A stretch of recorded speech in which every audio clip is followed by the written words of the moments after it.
Olá, gente boa, mais uma vez voltamos a este local, este púlpito, para falar da palavra de Deus. O centro do nosso culto é a palavra. Cantamos, temos as nossas momentos de alegria, de cânticos, de abraços, mas o centro do culto é a palavra de Deus. Então vamos começar lendo a palavra. Eu quero ler no começo então, na primeira carta de Pedro, no capítulo 2. Porquanto para isso mesmo fomos chamados, pois que também Cristo sofreu em nosso lugar, deixando-nos o exemplo para seguir os seus passos, o qual não cometeu pecado, nem dolo algum se achou em sua boca. Pois ele, quando ultrajado, não revidava com ultraje, quando maltratado, não fazia ameaças, mas entregava-se àquele que julga retamente, carregando ele mesmo em seu corpo, sobre o madeiro, os nossos pecados, para que nós, mortos para os pecados, vivamos para a justiça. Por suas chagas fostes sarados, porque estáveis desgarrados como ovelhas. Agora, porém, vos convertestes ao pastor e bispo de vossa alma. Pai, louvamos-te porque Cristo carregou no madeiro os nossos pecados e fez isso de uma forma eficiente, suficiente, eficaz, porque o sacrifício dele é perfeito, é irrepetível, não se repete, porque o que ele fez foi para sempre. Louvamos-te porque aquele corpo foi quebrado na cruz por amor de nós, e esse ato, e o resultado desse ato foi nos trazer para o seu redil, para o seu rebanho, para o seu aprisco, para o seu curral, de tal forma que agora podemos seguir os passos do nosso Salvador. Tá, que essa noite tenhamos muita alegria no coração e que seja um momento de despertamento espiritual para a nossa vida, para que saiamos da minimização da vida cristã, da mediocridade da vida, que a gente possa crescer, desenvolver, andar, correr e voar como águia. Dá que possamos crescer, Senhor, crescer em espírito, crescer de fato e em verdade. Em nome de Jesus é que nós oramos. Amém. Muito bem, gente, agora a gente já leu a palavra, orou, nós vamos cantar. É um momento bacana para a gente. Eu tenho compartilhado com alguns amigos da igreja e eles têm falado que tem sido legal cantar com a igreja. Nós vamos acostumar a fazer isso, pelo menos por enquanto. Não há outra maneira que nós então nos interajamos com o nosso espírito, com a nossa alma, para a gente poder adorar o grande Salvador das nossas vidas, Jesus Cristo. Vamos fazer isso? Então vamos.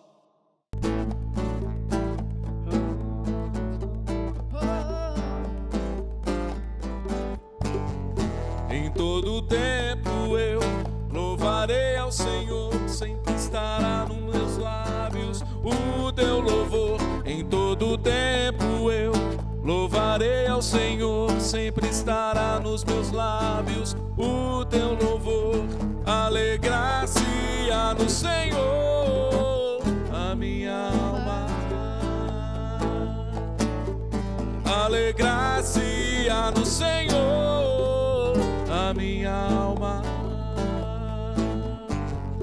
Engrandecei ao Senhor, engrandecei-o comigo, e todos a uma lhe exaltemos o nome. Engrandecei o Senhor, engrandecei-o comigo, e todos a uma lhe exaltemos o nome. Teu glorioso nome, seu glorioso nome. Alegrar-se-á no Senhor a minha alma.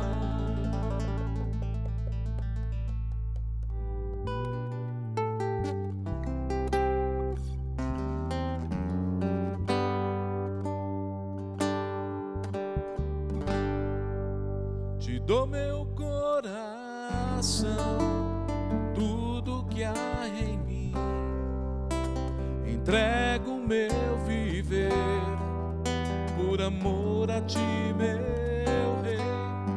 Meu meus sonhos rendo a ti e meus direitos dou. Orgulho vou trocar pela vida do Senhor. E eu entrego tudo a ti, tudo a ti. E eu entrego tudo a ti, tudo a ti.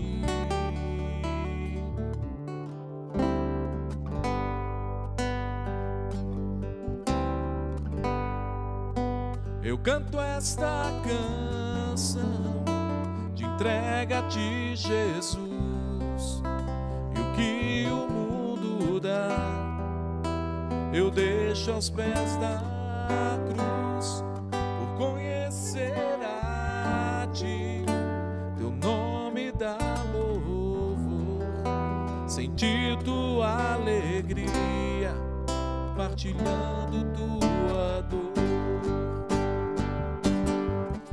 E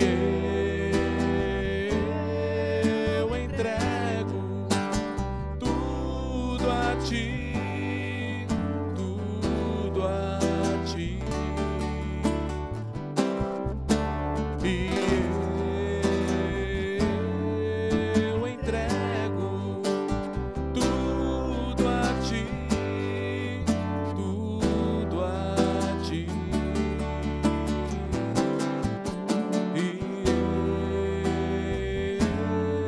Eu entrego tudo a ti, tudo a ti.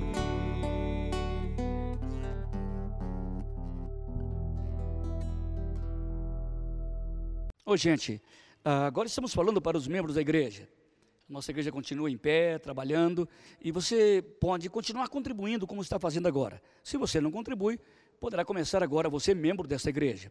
Olha aí o telefone que estamos colocando, o telefone fixo, as mídias de comunicação, onde você pode entrar em contato conosco. Entre em contato conosco. Você que é da igreja, está acostumado a fazer isso, olha o número aí, alguém vai te atender. E vai pegar aí na sua casa, e você vai trazer aqui para a gente, para a igreja, e a igreja vai continuar a fazer esse grande movimento social e espiritual para você. Contribua. Deus ama ao que dá com alegria, tá bom? Deus te abençoe. Bom, gente, estamos começando então esse momento de exposição da Bíblia. Eu vou ler no livro de Hebreus, capítulo 7, eu quero partir do versículo 22, mas quero me firmar nos versículos 25 e 26. A partir do versículo 22. Por isso mesmo, Jesus tem se tornado fiador de uma superior aliança. Ora, aqueles que são feitos sacerdotes em maior número, porque são impedidos pela morte de continuar o sacerdócio. Este, Jesus, no entanto, continua sacerdote para sempre, imutável. Por isso também pode salvar totalmente os que por ele se achegam a Deus, vivendo Jesus sempre para interceder por eles. Com efeito, nos convinha que um sumo sacerdote como este, santo, inculpável, sem mácula, separado dos pecadores e feito mais alto do que os céus, que não tem necessidade, como os outros sumos sacerdotes, de oferecer todos os dias sacrifícios. Primeiro, sacrifícios por eles mesmos, pelos seus pecados, e depois pelo pecado do povo, porque ele, Jesus, fez isso de uma vez por todas, quando a si mesmo se ofereceu. E eu fico abismado de ver como a igreja evangélica tem voltado para o obscurantismo medieval, da idade medieval. Quando acontece isso, Cícero, eu fico aparvalhado quando eu vejo certos pastores ou bispos que são vice-deuses subindo montes com água de mineral nas costas para santificar aquela água, e ele desce daquele monte e vende aquela água na igreja. É impressionante quando esses sacerdotes levam óleo para o monte e rezam, ou oram, ou benzem, sei lá o quê, evangélicos chamados. E depois traz esse óleo santo para vender à igreja. Qual é a posição que esses grandes líderes estão tomando? De sacerdotes? De serem mediadores entre os homens e Deus, que era o papel do sacerdote no Antigo Testamento. O que aconteceu no Novo Testamento? Pedro diz que nós somos sacerdotes reais. A igreja é a sacerdotisa real. Por isso que um irmão pode e deve orar pelo outro. Por isso que a igreja deve orar pelo pastor e o pastor pela igreja. Mas não há nenhum poder maior na minha intercessão do que do meu irmão. Essa foi a grande divisa de Lutero, quando ele quer reformar a igreja de então. E ele ensinou e pregou, baseado na Escritura, o sacerdócio universal de todos os santos. Qualquer um salvo em Cristo, qualquer um eleito pode orar, deve orar pelas autoridades, orar pelos pastores, pelos padres, orar pelo Papa. Devemos orar por qualquer coisa, interceder. Isso não é um privilégio de uma casta teologal, de uma confraria canônica. Não, qualquer um cristão deve e precisa orar pelos outros. Quem fez esta obra tremenda foi Cristo na cruz do Calvário. Por isso que os cristãos verdadeiros oram ao Pai, em nome de, este nome de é que dá autoridade. Jesus diz: tudo que pedis ao meu Pai em meu nome, isso será feito. Então é o nome de que me dá autoridade, quando eu vou a Deus através do meu supino, supremo sacerdote. E esse texto mostra bem isso. Olha o capítulo 7, versículos 25 e 26. Por isso também pode ele, Jesus, salvar totalmente os que por ele se chegam a Deus, vivendo sempre por interceder por eles. Com efeito, nos convinha um sumo sacerdote assim como esse, santo, inculpável, sem mácula, separado dos pecadores, feito mais alto do que os céus, que não tem necessidade, como os outros sacerdotes, de oferecer sacrifício todo dia, primeiro pelos seus próprios pecados, depois pelo pecado do povo, porque ele fez isso de uma vez por todas, quando a si mesmo se ofereceu. Jesus, então, é o sacerdote perfeito. Diz o texto, ele é perfeito porque ele é imutável. O versículo 25 diz que agora ele não precisa de fazer vários sacrifícios. Jesus morreu uma só vez na cruz. E o valor da sua obra vicária, daí a palavra vigário, né, no lugar de, o valor da sua obra vicária tem efeitos para sempre. Jesus tem um sacerdócio imutável, porque quando o sacerdote Arão morreu, ele tinha que colocar um filho dele, e depois o outro filho, o outro filho, o outro filho. Jesus não precisa de fazer isso, porque o dele foi feito de uma vez para sempre. Os sangues de bodes e ovelhas cobriam os pecados, mas o sangue de Jesus desenraiza, arranca o pecado, extirpa o pecado e mata o pecado, porque o sacerdócio dele é perfeito, e ele se torna então um sacerdócio inigualável. Por que ele pode fazer isso? Por que ele é perfeito? Porque ele é imortal, ele vive sempre. Ô Cícero, quem está lá na cruz, lá na Trindade? Quem está lá no templo eterno espiritual? Quem está no trono? Deve ser um espírito de Jesus. Não, Jesus Cristo, homem. Paulo dizia, Timóteo capítulo 2, há um só mediador entre Deus e os homens, Cristo, Jesus, homem. Por isso é que o sacerdócio dele é perfeito, porque é imortal. Porque se ele morresse, se ele continuasse lá no túmulo, como está o Arão e os levitas estão, o sacerdócio dele não seria perfeito. Mas o dele é perfeito porque ele fez o sacrifício. Ele foi o ofertante e ele foi a oferta. Ele mesmo se sacrificou por nós e ressuscitou para a nossa justificação. Daí a imortalidade do seu sacerdócio. Nós não precisamos de outro sacerdote. Precisamos de irmãos que orem por nós, de líderes religiosos que orem por nós, mas precisamos de irmãos que orem também por eles. Não precisamos de nada especial, não precisamos de um óleo santo, não precisamos de uma água santa, porque temos um sacerdote que é imortal. E diz mais, também sacerdote santo. O que é essa palavra santo? Por que a perfeição do seu sacerdote está ligada à sua santidade? Porque ele não tinha pecado nenhum. Jesus foi tentado, diz o livro de Hebreus capítulo 4, em todas as coisas como nós, mas ele não pecou. Ele até se tornou pecado por nós, mas não pecou. Por isso que o sacerdócio dele é diferente, é especial, é perfeito, porque ele é santo. Santo significa não só num aspecto religioso, mas num aspecto moral mesmo. Ele é santo porque ele tem uma moral distinta dos outros. Ele é santo porque ele é um homem distinto dos outros, ele nunca pecou. Então ele não precisava de pegar um irmão dele, morrer na cruz por ele, para que depois ele morresse na cruz pelos outros. Não! Ele mesmo se deu a si mesmo, para se tornar o ofertante e a oferta. Porque o seu corpo era santo. Ele foi o representante de Adão que nunca pecou. Por isso que ele carrega no seu corpo a santidade do homem original, mas de um homem original não inocente, como era Adão antes de pecar. Ele carrega a santidade de um homem original no pecado, no meio do pecado, sem nunca pecar. Por isso o sacerdócio é perfeito, porque ele é imortal, porque ele é santo, e diz mais o livro de Hebreus, porque ele é justo. A palavra justo aí significa reto, íntegro. Jesus, quando ele oferece o seu sacrifício, ele oferece na sua integralidade. Ele oferece a sua alma, como diz a profecia nos Salmos, a minha alma está derretendo como cera.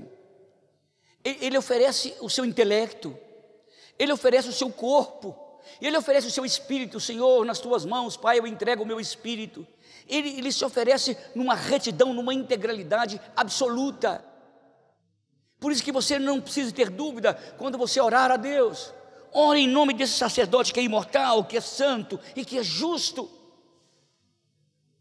Não essa justiça de dar 2 para um e 2 para outro, não é isso.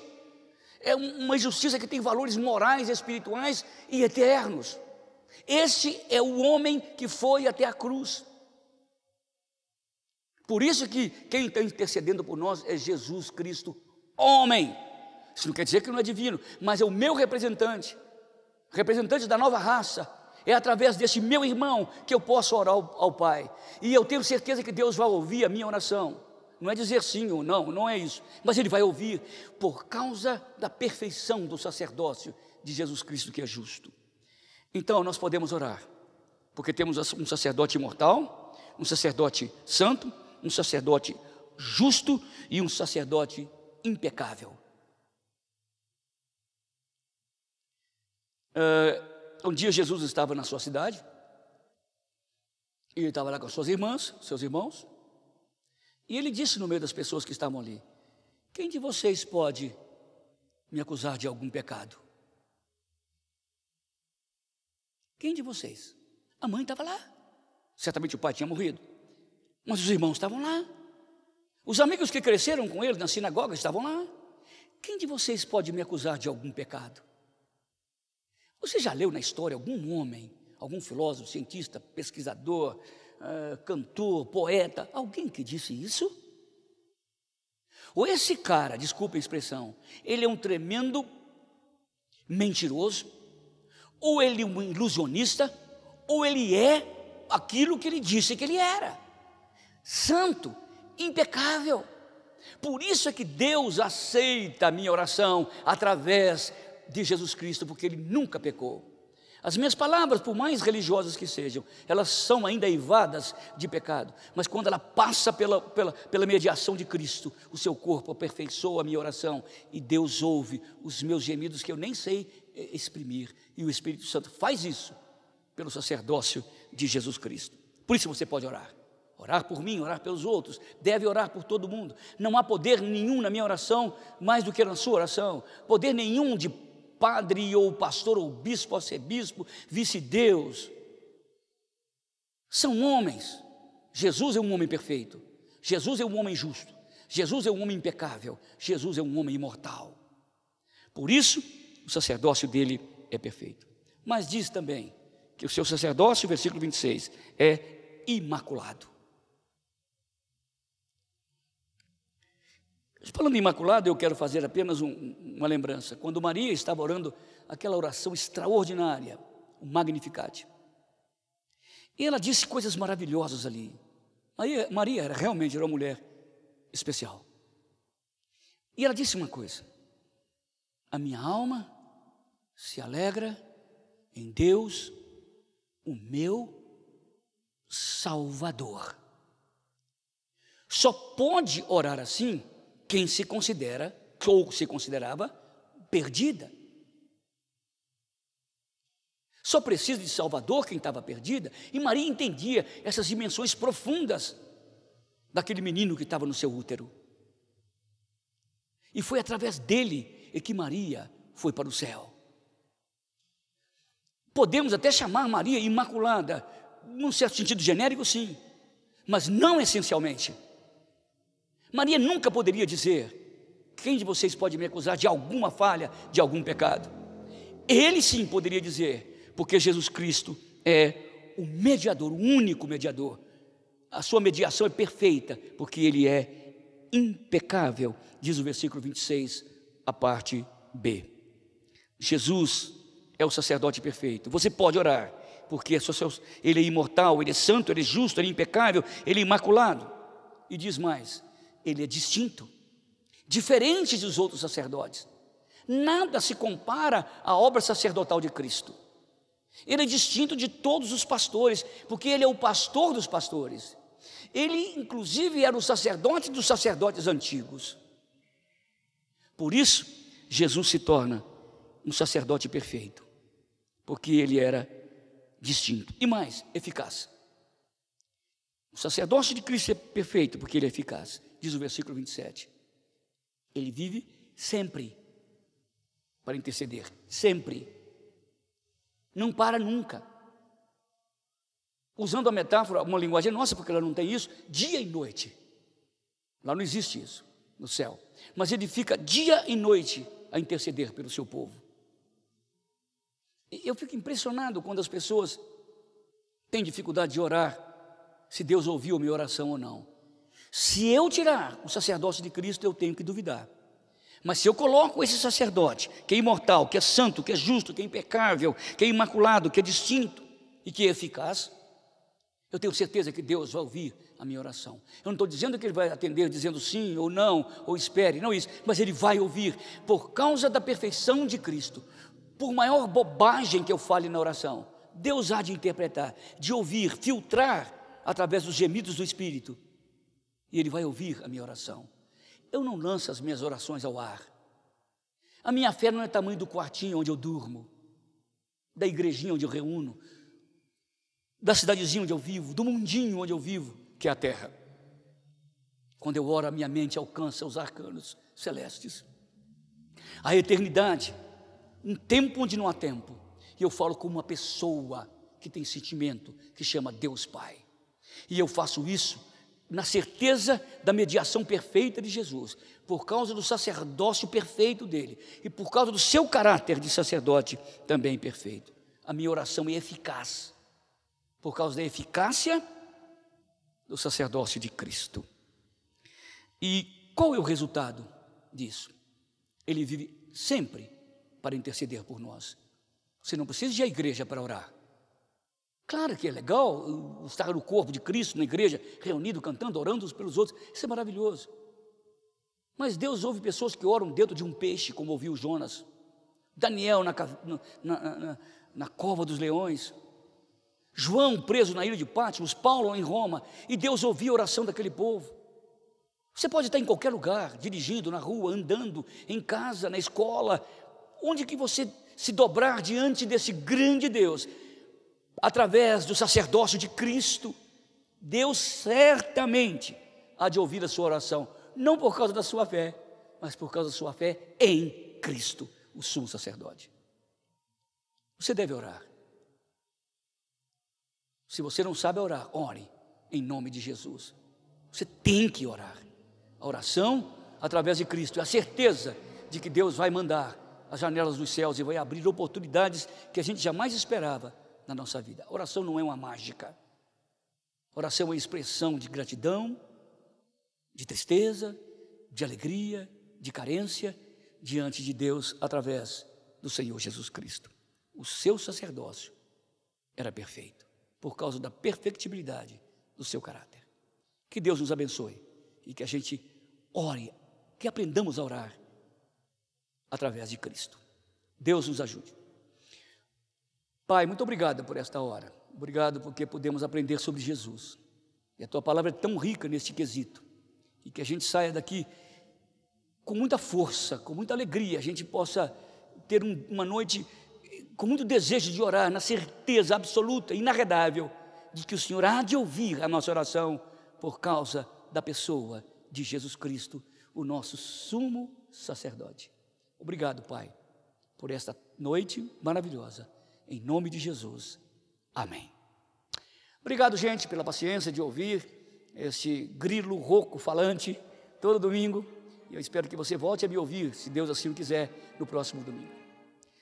Que a graça do Senhor, Jesus Cristo, nosso sumo sacerdote, o amor inigualável de Deus, o nosso Pai, e a comunhão profunda do Espírito Santo, sua consolação, sua intercessão, estejam sobre nós e sobre todos aqueles que oram, Pai nosso que estás nos céus, hoje e pelos séculos dos séculos. Amém. Tchau, gente. Domingo que vem eu vejo vocês, se Deus querendo.